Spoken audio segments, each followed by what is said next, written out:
নমস্কাৰ জে কলিবল first on time ইডলৈ স্বাগতম জনাই ষ্টুডিঅত মই এপলিনা আৰু এই মুহূৰ্তত এটা ডাঙৰ গুৰুত্বপূৰ্ণ খবৰ লৈ আহিছো 9 ডিসেম্বৰ মনত ৰাখক 9 ডিসেম্বৰৰ দিনটো 9 ডিসেম্বৰত মুখ্যমন্ত্ৰীয়ে বুটাম টিপিব আৰু আপোনাৰ একাউণ্টত সোমাব চৰকাৰী পকী ঘৰ সোমোৱাৰ ধন এবাৰ কোনে কোনে লাভ কৰিব 3,70,000 লোকে পাব চৰকাৰী পকী ঘৰ আৰু তালিকাত আপোনাৰ নাম আছে নে নাই আপুনি আজিই চাই লওক আৰু 9 ডিসেম্বৰ দিনটো আপুনি মনত ৰাখক লৈছে এই মুহূৰ্তত জে কলিবল ফাৰ্ষ্ট অন টাইম ইট বিগ ব্ৰেকিং 9 তাৰিখে ৰাজ্যৰ 3,70,000 লোকে লাভ কৰিব চৰকাৰী পকী ঘৰ তালিকাত আপোনাৰ নাম আছে নে নাই আপুনি আজিই চাই লওক কাৰণ এইবাৰ 3,70,000 লোকক পকী ঘৰ প্ৰদান কৰিব প্ৰধানমন্ত্ৰী আৱাস গৃহ যোজনাৰ অধীনত 9 ডিসেম্বৰত লাখ লাখ লোকৰ একাউণ্টত সোমাব চৰকাৰী ঘৰৰ ধন মুখ্যমন্ত্ৰী ডক্টৰ হিমন্ত বিশ্ব শৰ্মাই বকুত বুটাম টিপিব আৰু আপোনাৰ একাউণ্টত সোমাব চৰকাৰী ধন মুখ্যমন্ত্ৰীয়ে প্ৰদান কৰিব প্ৰধানমন্ত্ৰী আৱাস গৃহ যোজনাৰ টকা 3,70,000 নতুন বেনিফিচিয়াৰীয়ে পাব PMAY ঘৰ প্ৰতিগৰাকী লোকৰে এতিয়া প্ৰতিটো পৰিয়ালৰে এটাকৈ পকা ঘৰ থাকিব নতুনকৈ 37,415 প্ৰধানমন্ত্ৰী আৱাস গৃহ যোজনাৰ অধীনত ঘৰৰ আবণ্টন হৈছে আৰু সকলোৱে এতিয়া পকী ঘৰ লাভ কৰিব 9 ডিসেম্বৰত নতুনকৈ 12,000 ঘৰ পুনৰ আবণ্টনৰ সিদ্ধান্ত গ্ৰহণ কৰা হৈছে আমি পুনৰ জনাইছো এটা ডাঙৰ খবৰ চিনাক্ত হোৱা 3,70,000 পৰিয়ালক 9 ডিসেম্বৰত দিয়া হ'ব পকী ঘৰৰ ধন যিসকলে পকী ঘৰৰ বাবে আবেদন কৰিছিল পূৰ্বতে তেওঁলোকৰ একাউণ্টত সোমাব এই ধন বকুৰ পৰা মুখ্যমন্ত্ৰীয়ে প্ৰথম কিস্তিৰ ধন অনলাইন যোগেদি ধন দিব একাউণ্টত আমি পুনৰ জনাইছো এটা গুৰুত্বপূৰ্ণ খবৰ ৰাজ্যৰ লাখ লাখ লোকে এবাৰ লাভ কৰিব প্ৰধানমন্ত্ৰী আৱাস গৃহ যোজনাৰ অধীনত একোটাকৈ পকী ঘৰ ৰাজ্য চৰকাৰৰ তৰফৰ পৰা প্ৰতিশ্ৰুতি প্ৰদান কৰিছিল যে ৰাজ্যৰ প্ৰতিটো প্ৰান্ততে প্ৰতিখন গাঁও প্ৰতিটো সুবুৰিতে এতিয়া পকী ঘৰ হ'ব সকলোৰে চোতালে চোতালে পকী ঘৰ হ'ব এতিয়াৰ পৰা মানুহে আৰু নিখা বৰষুণত তিতি বা বৰষুণ দিলে ধুমুহা আহিলে কষ্টত তেওঁলোকে নিখা পাৰ কৰিব নালাগে কাৰণ ৰাজ্য চৰকাৰ মুখ্যমন্ত্ৰীগৰাকীয়ে প্ৰতিশ্ৰুতি প্ৰদান কৰিছিল আৰু সেই প্ৰতিশ্ৰুতি মৰ্মে এতিয়া প্ৰতিটো প্ৰান্ততে এতিয়া প্ৰতিটো পৰিয়ালকে পকী ঘৰ প্ৰদান কৰা হ'ব আৰু 9 ডিসেম্বৰতে ৰাজ্যৰ 3,70,000 লোকে লাভ কৰিব চৰকাৰী ঘৰ এই 3,70,000 হিতাধিকাৰীৰ একাউণ্টত ধন সোমাব পকী ঘৰ বনোৱাৰ ধন সোমাব 9 ডিসেম্বৰৰ দিনটোত 9 ডিসেম্বৰত ৰাজ্যৰ মুখ্যমন্ত্ৰী ডক্টৰ হিমন্ত বিশ্ব শৰ্মাই বকুৰ পৰা বুটাম টিপিব আৰু সকলোৰে একাউণ্টত সোমাব পকী ঘৰ বনোৱাৰ বাবে প্ৰথম কিস্তিৰ ধন আৰু প্ৰথম কিস্তিৰ ধনৰ জৰিয়তে যিসকল লোকে পকী ঘৰ বনাই চৰকাৰলৈ ফটো প্ৰেৰণ কৰিব তেওঁলোকৰ একাউণ্টত লগে লগে সোমাব পৰৱৰ্তী কিস্তিৰ ধন মুঠতে সকলোৰে চোতালত এতিয়া পকী ঘৰ হ'ব কোনেও এতিয়া কেঁচা ঘৰত বসবাস কৰিব নালাগে কেঁচা ঘৰত বসবাস কৰাৰ দিন এতিয়া উকলিল ৰাজ্য চৰকাৰে যিদৰে কথা দিছিল সেইদৰে এতিয়া কাম কৰিছে 9 ডিসেম্বৰলৈ সাজু হৈছে ৰাজ্য চৰকাৰ 9 ডিসেম্বৰত প্ৰত্যেকগৰাকী হিতাধিকাৰীৰ একাউণ্টত প্ৰধানমন্ত্ৰী আৱাস গৃহ যোজনাৰ অধীনত ধন বিতৰণ কৰিবলৈ সাজু হৈছে প্ৰতিটো পৰিয়ালে এতিয়া পকী ঘৰ বনাব পৰাকৈ ধন বিতৰণ কৰিব ৰাজ্য চৰকাৰৰ তৰফৰ পৰা 9 তাৰিখে ৰাজ্যৰ 3,70,000 লোকে পাব চৰকাৰী পকী ঘৰ তালিকাত আপোনাৰ নাম আছে নে নাই আপুনি আজিয়ে ভালদৰে পৰীক্ষা কৰি লওক কাৰণ এইবাৰ 3,70,000 নতুন হিতাধিকাৰী ইতিমধ্যে বাছনি কৰি এই সকল লোকক পকী ঘৰ নিৰ্মাণৰ বাবে ধন প্ৰদানৰ বাবে সাজু হৈছে 9 ডিসেম্বৰৰ দিনটোতে 3,70,000 লোকৰ একাউণ্টত সোমাব চৰকাৰী ঘৰৰ ধন মুখ্যমন্ত্ৰীয়ে নিজেই প্ৰদান কৰিব প্ৰধানমন্ত্ৰী আৱাস গৃহ যোজনাৰ টকা 3,70,000 নতুন হিতাধিকাৰী লাভ কৰিব প্ৰধানমন্ত্ৰী আৱাস গৃহ যোজনাৰ ধন 9 ডিসেম্বৰৰ দিনটোতে লাভ কৰিবলৈ সক্ষম হ'ব আৰু ইয়াৰ উপৰিও নতুনকৈ 37,415 প্ৰধানমন্ত্ৰী আৱাস গৃহ যোজনাৰ অধীনত ঘৰৰ আবণ্টন হৈছে আৰু 9 ডিসেম্বৰত নতুনকৈ পুনৰ 12,000 ঘৰ আবণ্টনৰ সিদ্ধান্ত গতিকে 3,70,000 হিতাধিকাৰীৰ ভিতৰত যদি আপোনাৰ নামটো অন্তৰ্ভুক্ত হোৱা নাই তেনেহলে আপুনি চিন্তা কৰিব নালাগে কাৰণ পৰৱৰ্তী খবৰ যি 37,415 গৰাকী হিতাধিকাৰীৰ বাবে আবণ্টন হৈছে সেই নতুন আবণ্টনৰ ভিতৰত অন্তৰ্ভুক্ত হ'ব আপোনাৰ নাম আৰু 9 ডিসেম্বৰত 12,000 ঘৰ পুনৰ আবণ্টনৰ সিদ্ধান্ত গ্ৰহণ কৰা হৈছে গতিকে দ্বিতীয় তালিকাটো যদি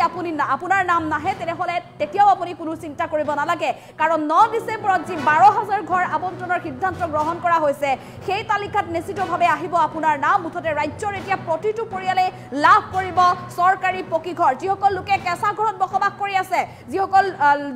পৰিয়ালৰ কেঁচা ঘৰৰ জিঅ' টেগিঙৰ কাম সম্পূৰ্ণ হৈছিলে জীৱিকা সখীয়ে কৰিছিলে নিজেই কৰিছিলে অনলাইন যোগে জিঅ' টেগিঙৰ কাম গতিকে সকলোৱে যদি জিঅ' টেগিঙত শুদ্ধ তথ্য দাখিল কৰিছিলে তেনেহ'লে প্ৰতিটো পৰিয়ালে এতিয়া লাভ কৰিব পকী ঘৰ বকুৰ পৰা মুখ্যমন্ত্ৰী ডক্টৰ হিমন্ত বিশ্ব শৰ্মাই বুটাম টিভি প্ৰথম কিস্তিৰ ধন প্ৰতিগৰাকী 3,70,000 হিতাধিকাৰীৰ প্ৰতিগৰাকীৰ একাউণ্টতে সোমোৱাই দিব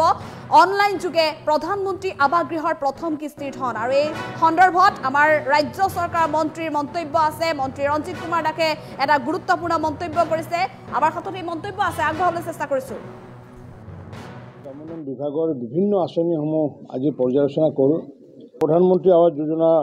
ক্ষেত্ৰত আমাৰ প্ৰায় ইতিমধ্যে 37,415টা ঘৰ ইতিমধ্যে এই শ্ৰীভূমি জিলাত আমি আবণ্টন কৰিছোঁ আৰু নতুনকৈ আমি 9 তাৰিখে আমি 12,000 আমি ঘৰ পুনৰ আমি নতুনকৈ আমি আবণ্টন কৰাৰ কাৰণে আমি সিদ্ধান্ত লৈছোঁ অৰ্থাৎ 9 তাৰিখে মাননীয় মুখ্যমন্ত্ৰী ডক্টৰ হিমন্ত বিশ্ব শৰ্মা ডাঙৰীয়াই বকৰ পৰা চেণ্ট্ৰেলি তেখেতে আৰু মই থাকিম তাত চেণ্ট্ৰেলি চেৰিমনিয়েল ডিষ্ট্ৰিবিউশ্যন হ'বগৈ আৰু প্ৰতিটো সমষ্টিতে এখন সভা হ'বগৈ আৰু সেই সভাত সমষ্টি ৱাইজ যিমানবোৰ নতুন মানুহে ঘৰ পাবগৈ তেওঁলোকৰ প্ৰথম কিস্তিৰ ধনটো সেইদিনাখনে আমি অনলাইন যোগে তেওঁলোকৰ একাউণ্টত আমি সোমোৱাৰ ব্যৱস্থা কৰিছোঁ আৰু তেনেকুৱাকৈ সমগ্ৰ অসমতে সেইদিনাখনে আমি প্ৰায় 3,70,000 নতুন বেনিফিচিয়াৰীক প্ৰধানমন্ত্ৰী আৱাস যোজনা বেনিফিচিয়াৰীক আমি টকা আবণ্টন দিম আৰু সেই ভিতৰত আমাৰ 12,000 আমাৰ শ্ৰীভূমিৰ মানুহে লাভ কৰিব অৰ্থাৎ পূৰ্বৰ যি আমাৰ 37,000 আৰু যদি 12,000 যদি আমি যোগ কৰোঁ তেতিয়াহ'লে আমাৰ প্ৰায় এই অঞ্চলত আমাৰ প্ৰায় 39,000 মানুহে ঘৰ প্ৰধানমন্ত্ৰী আৱাস যোজনা ঘৰ পাব ইয়াৰ পিছতো যদি শ্ৰীভূমি অঞ্চলত যদি কোনোবা গৃহহীন মানুহ যদি আছে নিশ্চিত ওপৰত তেওঁলোককো আমি ঘৰ দিয়াৰ কাৰণে অংগীকাৰ যিমানৰ কেঁচা ঘৰ আছে আৰু কেঁচা ঘৰ মানে প্ৰকৃত অৰ্থত কেঁচা ঘৰ কাৰোবাৰ হয়তো পকী ঘৰ আছে কাষত হয়তো এটা ঘৰ আছে কোনোবা হয়তো ৰখীয়া থাকে কোনোবা ঘৰৰ বেলেগ মানুহ থাকে সেইটো কেঁচা ঘৰ সেইটো দেখালে নহ'ব প্ৰকৃত অৰ্থত যিসকলে গৃহহীন বা কেঁচা ঘৰ আছে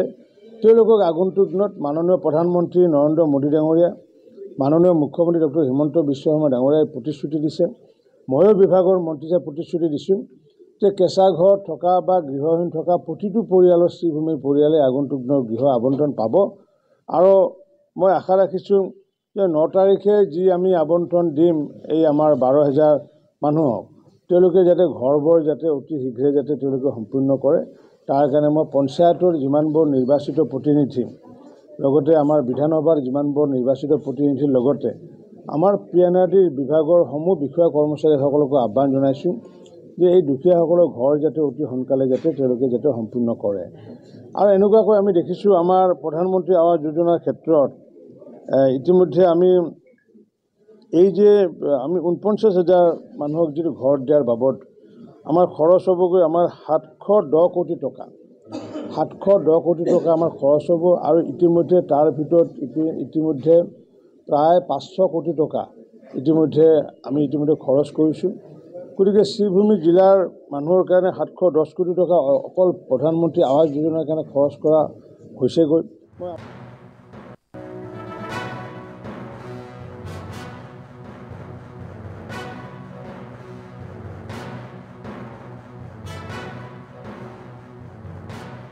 জিলাত আমি আবণ্টন কৰিছোঁ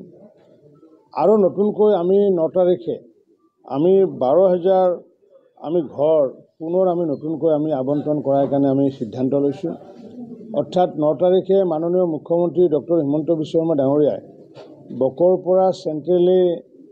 তেখেতে আৰু মই থাকিম তাত চেণ্ট্ৰেলি চেৰিমনিয়েল ডিষ্ট্ৰিবিউশ্যন হ'বগৈ আৰু প্ৰতিটো সমষ্টিতে এখন সভা হ'বগৈ আৰু সেই সভাত সমষ্টি ৱাইজ যিমানবোৰ নতুন মানুহে ঘৰ পাবগৈ তেওঁলোকৰ প্ৰথম কিস্তিৰ ধনটো সেইদিনাখনে আমি অনলাইন যোগে তেওঁলোকৰ একাউণ্টত আমি সোমোৱাৰ ব্যৱস্থা কৰিছোঁ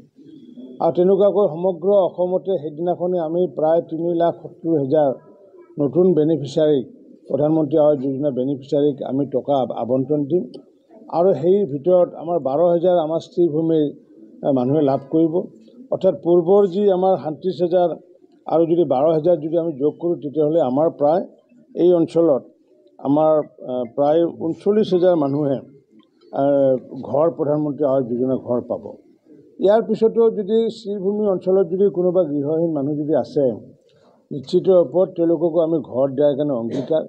যিমানৰ কেঁচা ঘৰ আছে, আৰু কেঁচা ঘৰ মানে প্ৰকৃত অৰ্থত কেঁচা ঘৰ, কাৰোবাৰ হয়তো পকী ঘৰ আছে, কাষত হয়তো এটা ঘৰ আছে, কোনোবা হয়তো ৰখীয়া থাকে, কোনোবা ঘৰৰ বেলেগ মানুহ থাকে, সেইটো কেঁচা ঘৰ, সেইটো দেখালে নহ'ব। প্ৰকৃত অৰ্থত যিসকলে গৃহহীন বা কেঁচা ঘৰ আছে তেওঁলোকক আগন্তুক দিনত মাননীয় প্ৰধানমন্ত্ৰী নৰেন্দ্ৰ মোদী ডাঙৰীয়া, মাননীয় মুখ্যমন্ত্ৰী ডক্টৰ হিমন্ত বিশ্ব শৰ্মা ডাঙৰীয়াই প্ৰতিশ্ৰুতি দিছে, ময়ো বিভাগৰ মন্ত্ৰীয়ে প্ৰতিশ্ৰুতি দিছোঁ যে কেঁচা ঘৰ থকা বা গৃহহীন থকা প্ৰতিটো পৰিয়ালৰ শ্ৰীভূমিৰ পৰিয়ালে আগন্তুক দিনৰ গৃহ আবণ্টন পাব। আৰু মই আশা ৰাখিছোঁ যে 9 তাৰিখে যি আমি আবণ্টন দিম এই আমাৰ 12,000 মানুহক, তেওঁলোকে যাতে ঘৰবোৰ যাতে অতি শীঘ্ৰে যাতে তেওঁলোকে সম্পূৰ্ণ কৰে, তাৰ কাৰণে মই পঞ্চায়তৰ যিমানবোৰ নিৰ্বাচিত প্ৰতিনিধি, লগতে আমাৰ বিধানসভাৰ যিমানবোৰ নিৰ্বাচিত প্ৰতিনিধিৰ লগতে আমাৰ PNRD বিভাগৰ সমূহ বিষয়া কৰ্মচাৰীসকলকো আহ্বান জনাইছোঁ যে এই দুখীয়াসকলৰ ঘৰ যাতে অতি সোনকালে যাতে তেওঁলোকে যাতে সম্পূৰ্ণ কৰে। আৰু এনেকুৱাকৈ আমি দেখিছোঁ আমাৰ প্ৰধানমন্ত্ৰী আৱাস যোজনাৰ ক্ষেত্ৰত ইতিমধ্যে আমি এই যে আমি 49,000 মানুহক যিটো ঘৰ দিয়াৰ বাবদ আমাৰ খৰচ হ'বগৈ আমাৰ 710 কোটি টকা। 710 কোটি টকা আমাৰ খৰচ হ'ব। আৰু ইতিমধ্যে তাৰ ভিতৰত ইতিমধ্যে প্ৰায় 500 কোটি টকা ইতিমধ্যে খৰচ কৰিছোঁ। গতিকে শ্ৰীভূমি জিলাৰ মানুহৰ কাৰণে 710 কোটি টকা অকল প্ৰধানমন্ত্ৰী আৱাস যোজনাৰ কাৰণে খৰচ কৰা হৈছেগৈ। মই আমাৰ পঞ্চায়তৰ গ্ৰামোন্নয়ন বিভাগৰ বিভিন্ন আঁচনিসমূহ আজি পৰ্যালোচনা কৰোঁ। প্ৰধানমন্ত্ৰী আৱাস যোজনাৰ ক্ষেত্ৰত